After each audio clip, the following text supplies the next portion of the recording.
ਜਿਹੜੀ ਗੱਲ मैं शुरू करना ना ਉਹਦੇ ਤੋਂ ਪਹਿਲੋਂ मैं ਤੈਨੂੰ एक हड्ड बीती या कोई मिसाल या कोई कहावत सुनाना पता ਕਿਹੜੀ ਗੱਲ ਤੋਂ ਵਾਂ क्योंकि ਤੁਹਾਨੂੰ ਉਹ ਗੱਲ ਦੀ ਚੰਗੀ ਤਰ੍ਹਾਂ ਸਮਝ ਆ ਸਕੇ ਜਿਹੜਾ मैं असल मकसद ਤੇ ਗੱਲ ਸੁਣਾਉਣੀ ਚਾਹੁੰਦਾ ਹੁੰਦਾ। ਹੋਰ ਮੈਨੂੰ ਸ਼ੌਕ ਕੋਈ ਨਹੀਂ ਤੁਹਾਡਾ को 2-3 ਮਿੰਟ ਜ਼ਾਇਆ ਕਰਨ ਦਾ, मैं वैसे भी ਗੱਲ ਸੁਣਾ ਸਕਣਾ, लेकिन ਤੁਹਾਡੀ समझ अच्छी तरह ਗੱਲ आ ਜਾਂਦੀ है।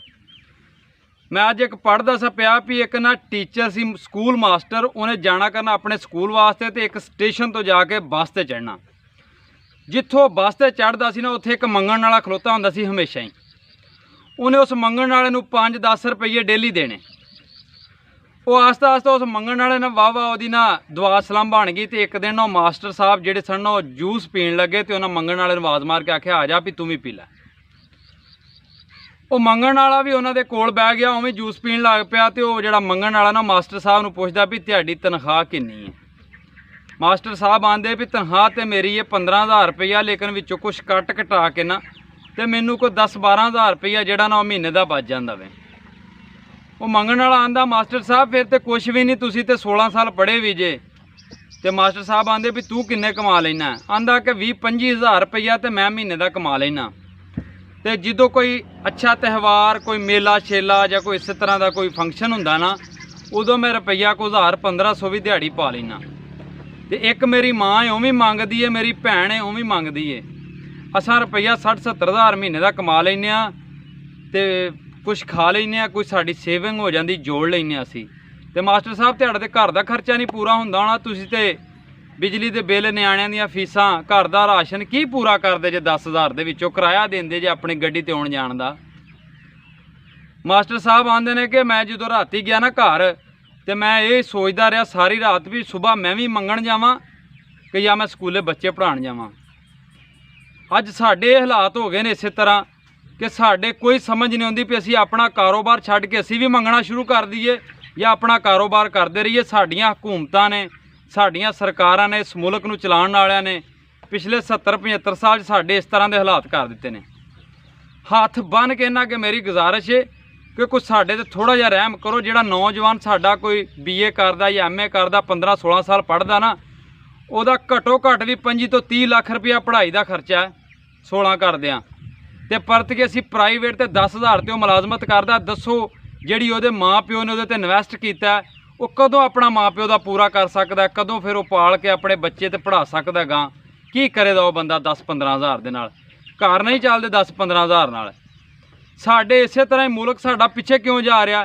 साडा मुल्क का हर पढ़िया लिखिया बंदा बाहर जाना चाहता वे, बाहर दिहाड़ी करना चाहता। यार इन्हां साडियां हुकूमतां साडे लई कीता की है? मैनूं ये तो दसो तुसीं। ये साडे लई इन्ना भी नहीं कर सके कि असीं ये नहीं चाहते कि बाहरले लोग साडे कोल आण के दिहाड़ी करन जिस तरह असीं जाके करने आ। साडे पढ़े लिखे काबल नौजवान उन्हां दे अगे जाके हथ फैलाउण वास्ते मजबूर ने अपने घर वास्ते अपने मुल्क वास्ते। तुसीं ये ना करो कि वो साडे कोल दिहाड़ियां करन, कम से कम इन्ना तो कर सकते जिन्ना साडे नौजवान जिन्ने भी ने ना इन्हां नूं मुल्क दे विच वसैल साडी हुकूमत बना के दे सकदी है ना। अगर इन्हां दी नीयत साफ होवे ते इन्हां दे ते अपने न्याणे बाहर ने सारियां दे। यार एक MN MP है कि उहदे भी न्याणे बाहर ने। इन्हां साडे बच्चियां वास्ते की करना वे? सानू वो लभना चाहिए, साडे लीडर वो होना चाहिए वे। सानू वोदा इंतखाब करना चाहिए जिहड़ा साडे बच्चों लिए कुछ करे, साडे बच्चों को एक रोज़गार तो दे सके जिहदे च अपनी इज्जत की रोटी तो कमा सके। यारो 10-15 हज़ार ना घर नहीं चलता, घट्टो घट्ट 50-60 हज़ार रुपया महीने का आवे ना तो 2-3 जियां का घर चलता। वो यार 7-8 हज़ार तो एक बिजली का बिल आ जाता। उस तो बाद 7-8 हज़ार न्याणे दीयां फीसां, 10 हज़ार राशन, 5-7 हज़ार दुध का। वो गरीब आदमी करे तो की करे, किहड़े पासे जावे यार जिन्नी महंगाई हो गई है। और मैं किसी भी हुकूमत के खिलाफ नहीं, कोई भी मेरी अपनी हुकूमत नहीं कि मैं फलानी नूं सपोर्ट करना तो फलानी के खिलाफ हाँ। मैं सारा जिहड़ा भी ये निज़ाम जो भी साढ़े 70 साल तो मुसलत किया गया मैं ये सारे के खिलाफ हाँ। सानू अज तक कोई भी बंदे का पुत्र नहीं लभ्या कि जिहड़ा साढ़े बच्चों का फ्यूचर सेव कर सके। साढ़े मजबूर ने लोग बाहर जाण ते, जिहड़ा थोड़ा जिहा काबल पढ़ जाता वह बाहर जाता क्योंकि उत्थे पढ़े की कदर है। साढ़े इत्थे पढ़े नूं बेइज्जत किया जाता वे। जो बेचारा 15-16 साल पढ़ लैंदा बाद च उन्होंने नौकरी नहीं लभदी, उन्होंने महल्ले च मेहने, पिंड च मेहने, घर च मेहने दिते जाते हैं कि तू की करना वे, साडे लई तू की कीता, तैनूं इन्ने साल असीं पढ़ाया वे, तू अज पट्ठे पाण डिया वे, तू फलानी शा करन डिया। साडे एक माशरे की सोच बन गई है कि इहनूं बेइज्जत करो इस तरह।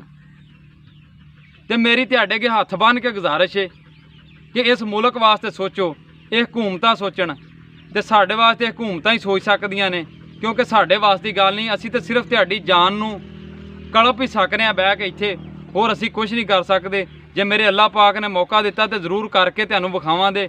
ਮੇਰੇ ਮੁਲਕ ਦੇ ਵਿੱਚ ਕਿਸੇ ਵਸਾਇਲ ਦੀ ਕਮੀ ਕੋਈ ਨਹੀਂ, ਸਿਰਫ ਇਹ ਜਿਹੜੇ ਸਾਡੇ ਤੇ ਮਸਲਤ ਨੇ ਨਾ, ਇਹਨਾਂ ਦੀਆਂ ਨਿਸ਼ਤਾਂ ਖਰਾਬ ਨੇ, ਇਹਨਾਂ ਦੀਆਂ ਨਿਸ਼ਤਾਂ ਦੇ ਵਿੱਚ ਕਮੀ ਹੈ। ਤੇ ਮੇਰੀ ਦੁਆ ਹੈ ਸਾਨੂੰ ਅੱਲਾਹ ਪਾਕ ਐਸਾ ਹੁਕਮਰਾਨ ਦੇਵੇ ਜਿਹੜਾ ਮੇਰੇ ਬੱਚਿਆਂ ਦਾ, ਮੇਰੇ ਮੁਲਕ ਦਾ, ਮੇਰੀ ਆਉਣ ਵਾਲੀ ਨਸਲ ਦਾ ਫਿਊਚਰ ਸੇਵ ਕਰੇ, ਤਾਂ ਕਿ ਕਿਸੇ ਦੇ ਬਾਹਰ ਮੁਲਕ ਜਾ ਕੇ ਅੱਗੇ ਹੱਥ ਨਾ ਫਲਾਣ, ਆਪਣੇ ਮੁਲਕ ਦੇ ਵਿੱਚ ਰੋਜ਼ਗਾਰ ਕਮਾਉਣ।